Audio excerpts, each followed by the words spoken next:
Universitas Airlangga adalah salah satu perguruan tinggi terbaik di Indonesia bagian timur yang bertempat di kota Surabaya. Salah satu fakultas terbaik yang dimilikinya yakni Fakultas Kesehatan Masyarakat.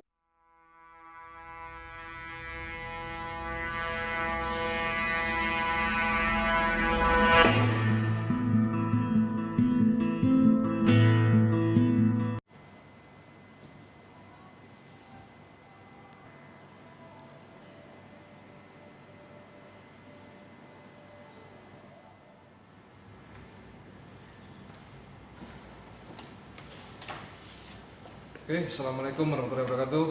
Salam sejahtera bagi kita semua. Salam safety dari hati. Materi video kali ini kita akan menyampaikan penjelasan teknis praktikum implementasi K3 untuk pengukuran kebisingan.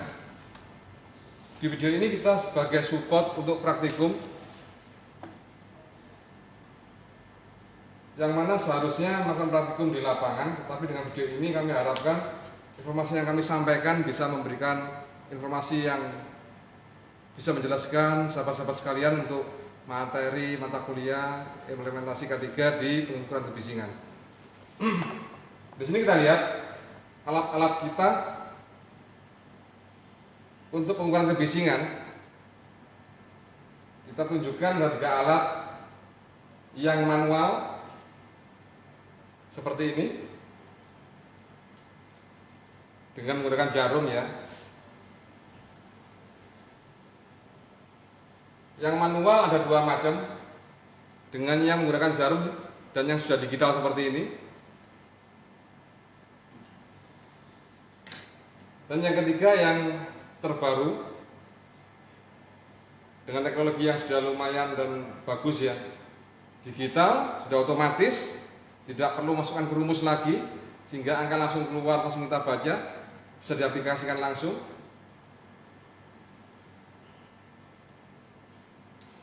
Untuk materi yang kita sampaikan pada video ini, kita menggunakan alat yang manual ini, yang mana kita gunakan yang sound level meter manual sebagai pembelajaran bagaimana cara kita bisa mengetahui hasil pengukuran kebisingan pada materi praktikum kebisingan ini untuk bisa masukkan dalam rumus perhitungan pengukuran kebisingan. Jadi kita menggunakan sound level meter yang manual ini untuk mengajarkan bagaimana asal dari hasil pengukuran kebisingan tadi kita dapatkan. Sehingga kami harapkan para sahabat-sahabat mahasiswa pendidikan K3 mengetahui dasar pengukuran kebisingan dari pengambilan sampel sampai penyajian hasil data pengukuran. Oke, kita lanjutkan lagi.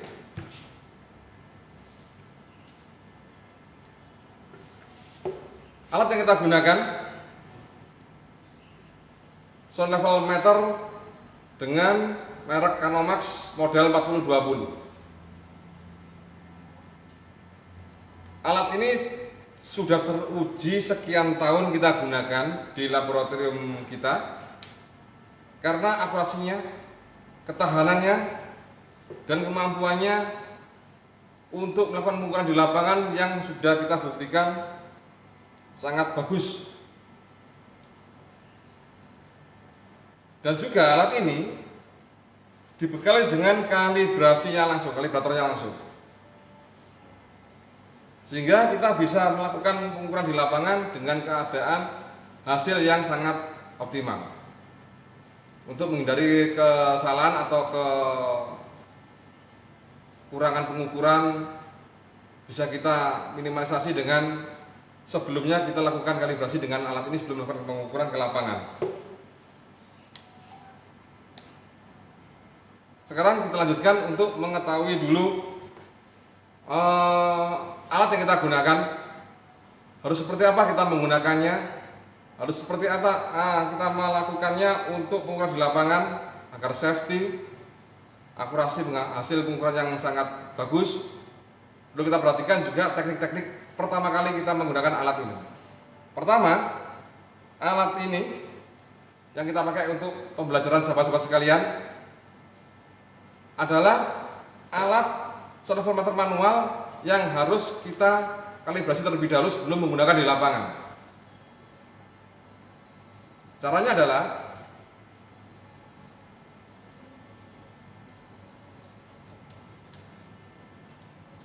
kalibrator, nyalakan tombol on-nya. Sound level meter, nyalakan tombol power-nya di sebelah sini.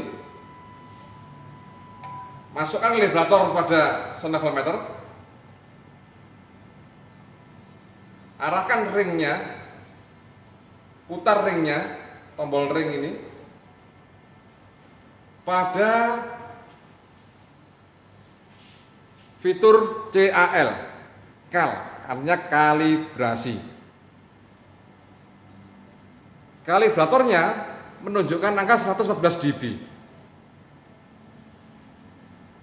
Kalau terbalik ya, ditancapkan. Jadi mungkin kalau dibaca 114 dB, desibel. Dan di jarum ini, posisinya jarum harus menunjukkan garis pada tulisan kal ini tadi. Berarti dia layak untuk digunakan di lapangan. Tetapi jika dia bergeser ke kanan ke kiri, jarum kalibrasinya saat kita masukkan kalibrator tadi, maka kita harus mengejas pada lubang ini dengan memutar obeng sampai jarumnya kembali ke CAL, garis yang ini.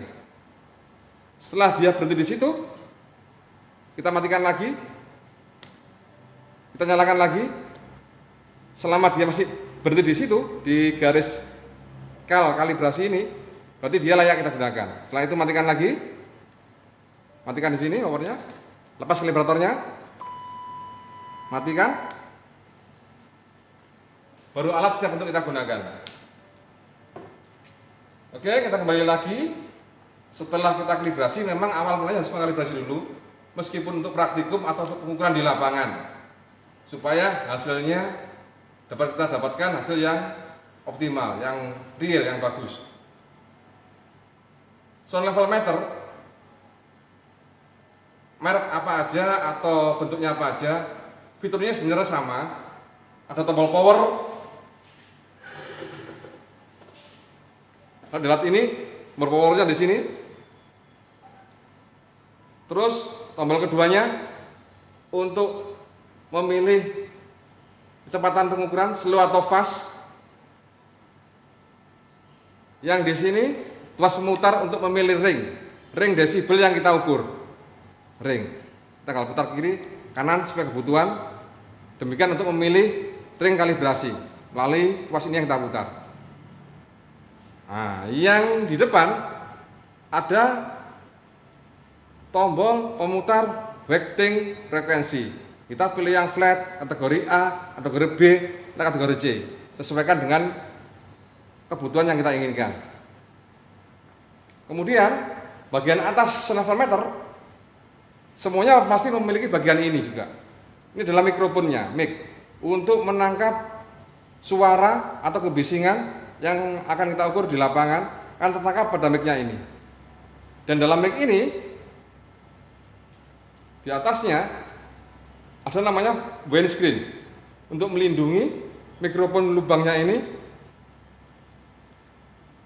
agar tidak kemasukan benda-benda tertentu yang dapat mengganggu fungsinya, dan untuk melindungi agar tidak langsung terbentur oleh benda-benda tertentu dan mengurangi noise dari suara angin. Oke, saya kira paham untuk pengenalan teknis alatnya untuk sound level meter Canomax yang kita gunakan. Sekarang kita lanjut lagi kepada teknik pengukuran di lapangannya. Teknik pengukuran di lapangannya, prinsipnya semua pengukurannya sama.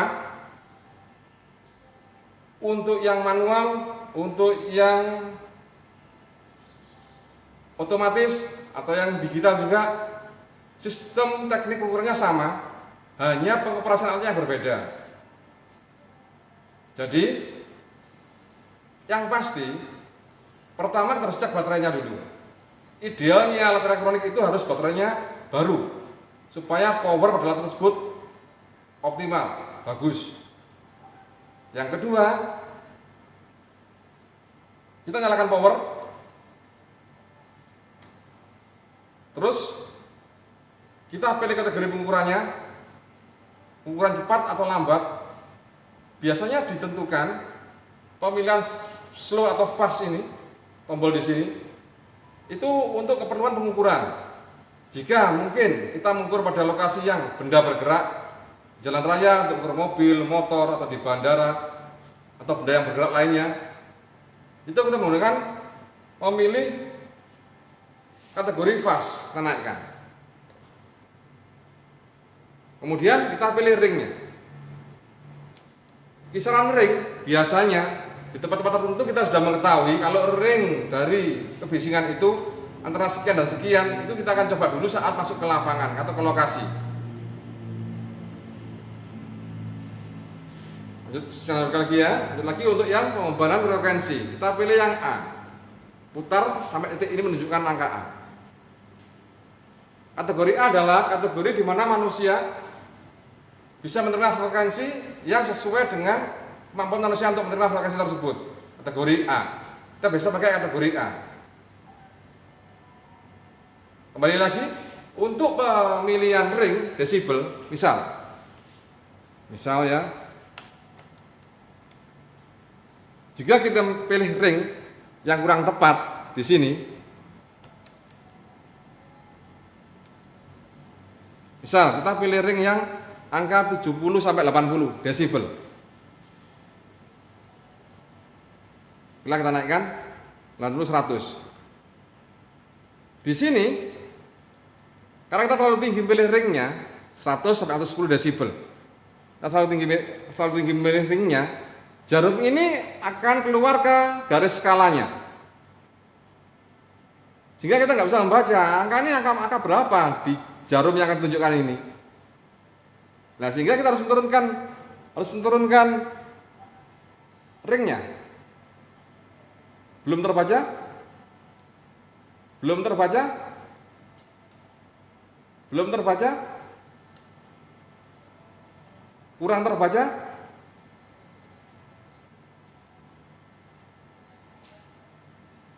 Antara ring ini berarti dia bisa terbaca.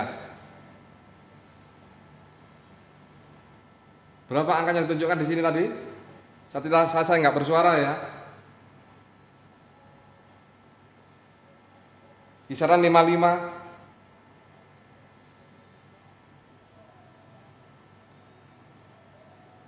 Maaf, kisaran 45, 55 seperti itu ya. Misal saya bersuara keras, dia di sini nggak kebaca. Berapa ringnya? Kita turunkan, kita naikkan lagi ringnya. Seperti itu.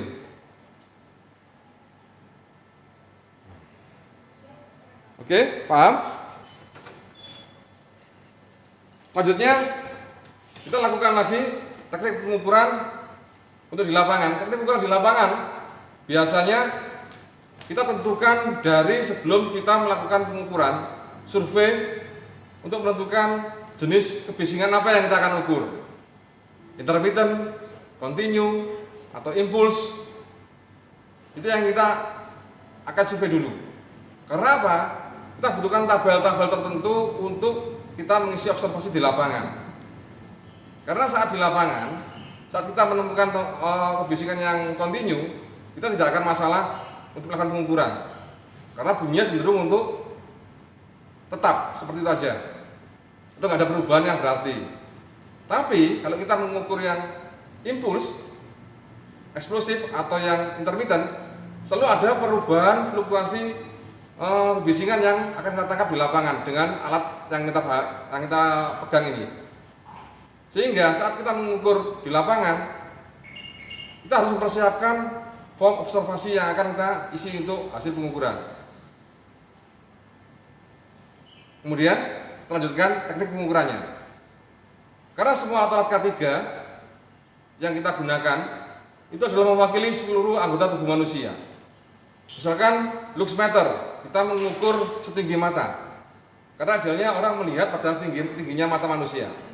Sama dengan kebisingan.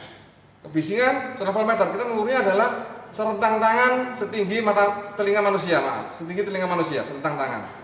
Kenapa serentang tangan? Diharapkan dengan serentang tangan tadi, suara kita agak menimbulkan bias pada pengukuran tersebut. Bahkan kadang-kadang setelah kita rentangkan tangan untuk mengukur, suara kita menjadi bias. Contohnya seperti ini. Bunyi aslinya adalah sekian desibel di ruangan ini. Tapi setelah saya mengucapkan suatu kalimat, dia naik. Berarti ada bias suara saya saat mengukur di lapangan masuk ke dalam pengukuran sound level meter. Sehingga saat mengukur, usahakan kita diam. Hanya menulis saja dan memantau jarum sound level meter yang bergerak. Di angka mana dia bergerak. Seperti itu. Oke, sekarang poin selanjutnya adalah menentukan pembacaan pada skala jarumnya. Jarum sound level meter, misal ini yang kita pilih 60 sampai 80. Maaf, 50 sampai 60 di sini. Setiap skala jarum menunjukkan angka satuan. Sehingga jika dia ke arah, misal ini menunjukkan angka untuk satuannya adalah 46 desibel. Karena 50 dia bergerak ke arah sebelah kirinya, di bawah 50, berapa harga 50-nya?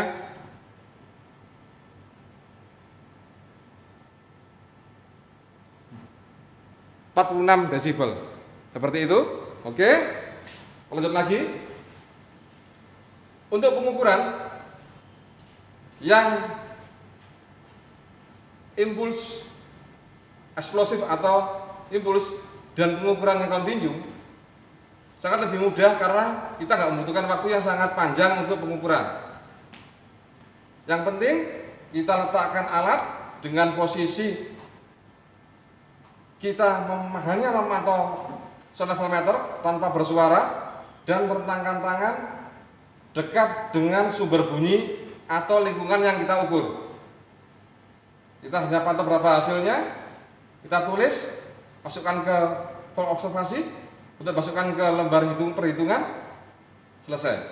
Tetapi kalau yang untuk intermittent, kita membutuhkan waktu yang agak panjang. Karena untuk ukuran intermittent itu, SNI-nya membutuhkan 100 pengambilan sampel data di lapangan. Dan 100 pengambilan sampel data di lapangan tadi, setiap datanya kita ambil setiap 15 detik. Sehingga setiap 15 detik kita baru mengisi satu data hasil pengukuran kebisingan. Karena kita harus mengukur 100 sampel untuk pengukuran intermittent, berarti kita membutuhkan waktu kisaran 25 menit untuk mengukur kebisingan intermittent di lapangan. Bagaimana cara mengukur per 15 detikan tadi untuk mengambil satu sampel? Pada alat ini ditunjukkan dengan, lihat lampu hijau ini. Lampu hijau ini ke lampu hijau selanjutnya saat nyala adalah per 5 detik. Hijau nyala, hijau lagi nyala, hijau nyala, lampu hijau yang nyala lagi, nanti ini adalah hitungan 5 detik. Sehingga kalau kita mengukur 15 detikan, kita menunggu dia menyala 3 kali. Setelah 3 kali dia nyala, baru kita masukkan satu data. Satu data tadi itu butuh waktu 15 detik atau 3 kali menyalanya lampu hijau ini. Setelah lampu ketiga kalinya lampu ini nyala, baru kita tulis satu data. Data kedua berarti kita menunggu 3 kali lampu ini nyala lagi. Artinya 15 detik lagi kita baru memasukkan data kedua. Berikut seterusnya sampai data ke 100. Setelah kita dapatkan lengkap status data tadi, baru kita masukkan ke dalam perhitungan rumusnya. Untuk perhitungan rumus tentunya bisa dilihat kembali untuk materi teorinya kebisingan.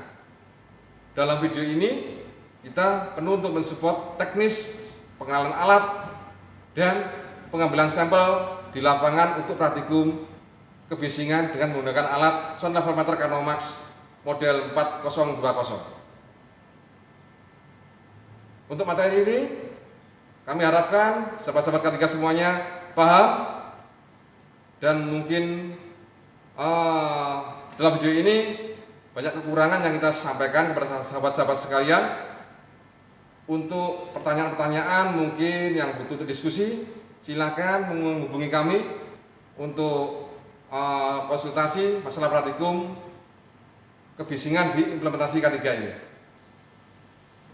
Oke, sampai di sini video yang kami sajikan. Semoga sehat selalu, tetap patuhi protokol kesehatan. Sampai ketemu di video selanjutnya. Assalamualaikum warahmatullahi wabarakatuh. Salam safety dari hati.